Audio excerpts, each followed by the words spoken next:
সেরকমই চায়, সঙ্গে কথা বলার জন্য আমার সারা জন্ম পড়ে থাকে। আজ আমি সেই জন্য ডাকিনি তোমায়। আমার তোমার সঙ্গেই দরকার, তোমাকে এখন এখানে থাকতে হবে। তুমি যে এমনি করে আমাকে এখানে ডাকলে, তোমার বাপ মা কখন ফিরবেন? আর তারা যদি আগে চলে আসে তখন? ওরা কপালা, সব ভেবে চিন্তেই তো দেখেছি নাকি। আমি তো জানি ওরা কেমন তোমাকে দেখলে তেলে বেগুনে জ্বলে ওঠে।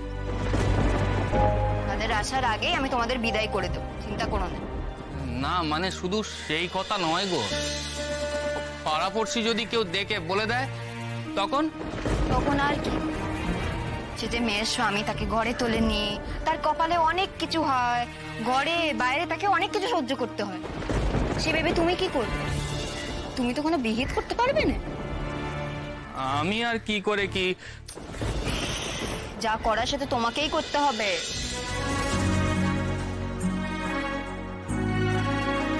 আচ্ছা লাজু, একটু সময় দাও।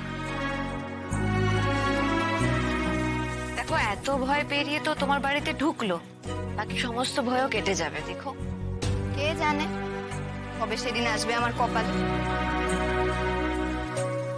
যাকে ময়ূরীদি, আজ তো আমি আমার কথা বলতে ডাকিনি। একখানা ভারী মজা হবে আজ। তোমাকে আজ একখানা সারপ্রাইজ দেবো, তুমি চমকে যাবে একদম। বাপ রে, তোমার তো সারপ্রাইজ উচ্চারণে আমি সারপ্রাইজ হয়ে যাচ্ছি। কে উচ্চারণটা তোমায় শেখালো বলো তো? কে আছে একজন, সেই একজনের সঙ্গেই আজ তোমার আলাপ। তো আমার বউটাকে মানুষ করে দেবে বলেছে। ও বাবা, ও আবার এইসবও করে?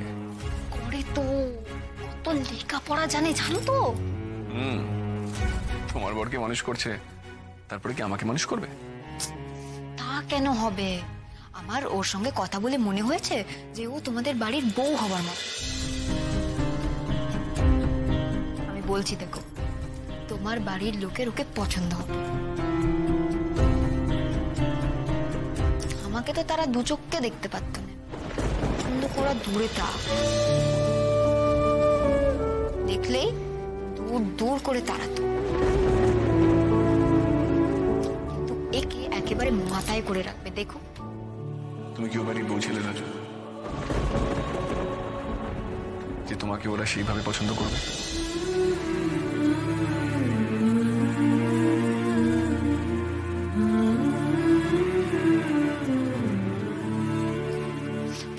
রক্ষে করো বাবা, রক্ষে করো। আমি আমার বরেরই বউ। তুমি এখন একটু উপকার করো এ লাজু, দয়া করে একটি বার বাইরে এসো, আমার কথা রাখতেই নয় এসো। বেশ, আমার বোধহয় যা যা বোঝার হয়ে গেছে। Raju, thank you for everything. না জেনেই আমাকে একটা বিরাট সত্যির মুখে দাঁড় করিয়েছো। এমন সত্যি, যে সত্যি আমি সহ্য করতে পারছি না। কোথায় যাচ্ছ তুমি? ছেড়ে দাও লাজু, আমার মাথা কাজ করছে না।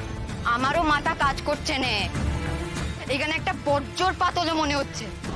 দেখো, মাথা কাজ কারোরই করছে না, কিন্তু তুমি এর সমস্ত সত্যি থেকে কোথায় যাচ্ছ? তুই না জানলেই ভালো হতো। আমি সহ্য করতে পারছি না তো সত্যির ভান। দোহাই তোমার কিটকেল, মাথা গরম একটু কম করো। তোমার মিছি মিছি বউ আজ তোমাকে তোমার সত্যি সত্যি বউয়ের সঙ্গে মিলিয়ে দিয়েছে। দেখো, একদিক থেকে তো এটা ভালোই হয়েছে, বলো?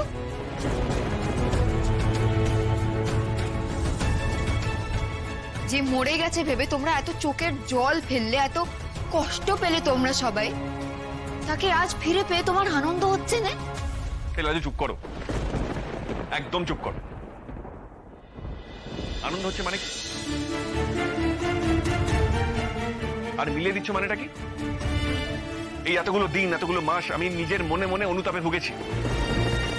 আমি ভেবে এসেছি আমার ভুল, শুধুমাত্র আমার ভুলের জন্য দুটো জীবন নষ্ট হয়েছে।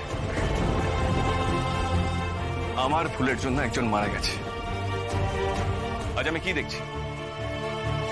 সে বহাল তবিয়েতে বেঁচে আছে। সব অপরাধ বোধ আমার ঘাড়ে চাপিয়ে নিজে অন্য পরিচয় ঘুরে বেড়াচ্ছে। ময়ূর দিদি, বলো না তুমি কিছু, কি হয়েছিল?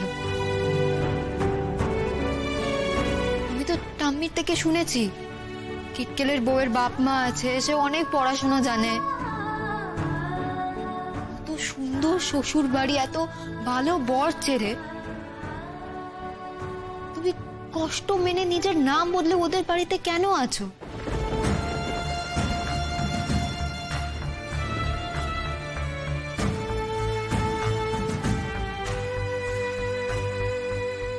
কি করে হয়, কি করে এত বড় কাকতালীয় ঘটনা ঘটে যেতে পারে? কি করে, কি বলবো এখন আমি? কাকে কি বলবো? রাজুকে কি করে বলবো? রাজু, আমার জন্যে তোমার জীবনের আজ এই দশা। আমি ইচ্ছে করে সুদেবের সঙ্গে সেদিনকে পালিয়ে গিয়েছিলাম।